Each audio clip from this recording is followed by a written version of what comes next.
Welcome to InsideTri.com TV, and we're joined by Ian Admonson, adventure racing legend. Ian, what are we doing here this morning? Morning, Lars. We're going to talk about 24 hours of triathlon. This is a new event, brand new event actually. It's absolutely unique. Nothing has even been close to this in the past.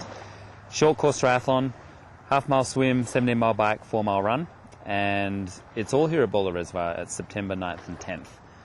New format, repeated endlessly. Swim, bike, run, swim, bike, run, swim, bike, run for 24 hours. The competitors who cover the greatest distance are the winners. And Ian, we're heading out on a canoe right now into the res where the swim's going to take place. Should be quite the adventure. Ian, there's a few races in Boulder right now, the 5430 Sprint and in the Boulder Peak Triathlon and the long course, and they start out at the beach here at the res. Is the 24 hours going to have a similar swim course?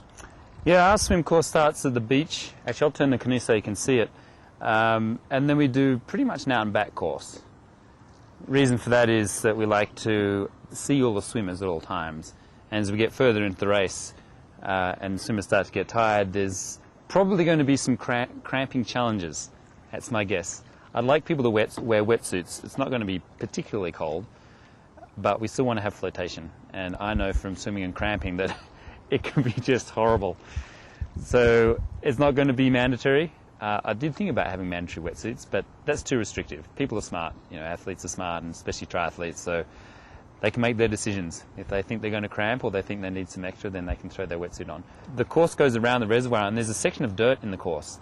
It's nothing unusual for Boulder bikers because there's lots and lots of road bike rides that have dirt in them, like the Boulder Larimer, and they're all dirt. We're going to have the dirt graded. It's 34% of the course, so it's about, and the course is 17 miles, and it's basically around behind me, around the top of the reservoir.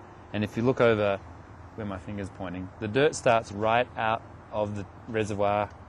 So as soon as you leave the reservoir property and turn right, it's going to be on 51st, up the dirt road, around the edge, and you can see it over here through the trees, kind of rolling through, and then it goes up to Monarch Road, and over to, which then heads to the east.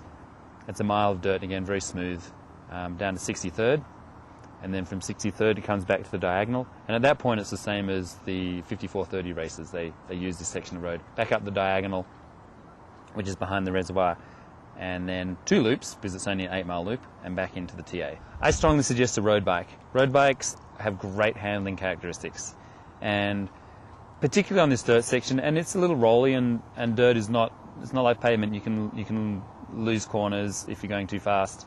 Road bike would work really, really well. I'd actually use a road bike with clip-on aero bars, like the old style clip-ons. That means that on the rest of the course, where it's nice and smooth and open, you can get down on your bars and you can get more of an aero position. Teammate choices will be interesting. We've got a lot of categories. We've got solo, we've got pairs, teams of 3, 4 and 5. And your choice of your athletes depends on your goals. There's an interesting competition actually in the 3-person elite teams. I call it the elite 3-person teams. And in the elite 3-person team category, we have a 3 versus 3 competition. My idea is to see who can win. Is it a team of 3 triathletes or a team of 3 single sport athletes? And the rule for it is that the single sport athletes, a runner can only run, a biker can only bike, and a swimmer can only swim. But the triathletes can do anything they want, so they can mix it up any way they want.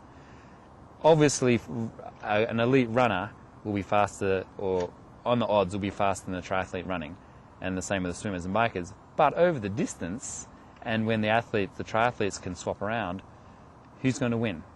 I hear the runners saying that the single sport athlete's going to win. In fact, all the single sport athletes I talk to say, yeah, they've got it won. This is definitely a challenge. I would love to see some of the top athletes in Boulder, the cyclists, runners and swimmers out here, and there are some fantastic athletes, and have them compete against the triathletes. I think it'd be an amazing competition. We've got a cash purse for it too, $6,000, enough incentive for a little pocket money, so maybe we'll see something fun going on. My vision is to really make this a celebration of athleticism, something where anyone can do it.